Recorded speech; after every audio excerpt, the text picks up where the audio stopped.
Hi friend, দেখো কি রান্না করেছি পালং শাক, বড়ি, শিম, আলু, আলু কুমড়ো দিয়ে তরকারি পালং শাকে। ঠিক আছে, দেখো খাওয়া হয়ে গেছে। কোথায় রাখি ফোনটা? আর করেছি কি রান্না, দাঁড়াও দেখাচ্ছি। এই উল্টো হয়ে গেছে। এই একটা ফোনটা আমার বদ অভ্যেস, সামনে দিয়ে অনেক হয় না, কি বলবো আর। আচ্ছা যাই হোক, এটা পালং শাক করেছি, দেখলে পালং শাক দেখে নিয়েছে এই যে। আর করেছি বাজার কি করেছি সেটা তো তোমাদের দেখিয়েছি। এটা আছে ভোলা মাছে পেঁয়াজ কালি দিয়ে ঝাল। কি দেবো, মাথা দেবো না ইয়ে দেবো? 2 পিস দিই। আচ্ছা 1 পিস দিয়ে খাও, লাগলে আবার দেবো। দেখো ভোলা মাছ পেঁয়াজ কালি দিয়ে ঝাল।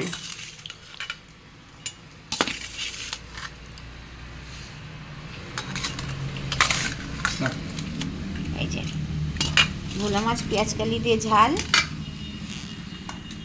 আর কি করেছি এবারে তোমাদের দেখিয়ে দিই, কেন ব্যাক ক্যামেরা তো ধরে থাকতে হচ্ছে।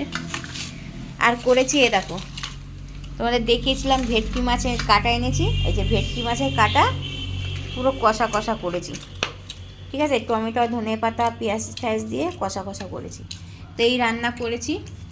ঠিক আছে, দেখে নাও। আর আছে সঙ্গে আছে লেবু, আর সঙ্গে নুন তো থাকেই, ওই যে নুনের কৌটো। তো এই আজকে রান্না করেছি। চলো রাখছি, বাই।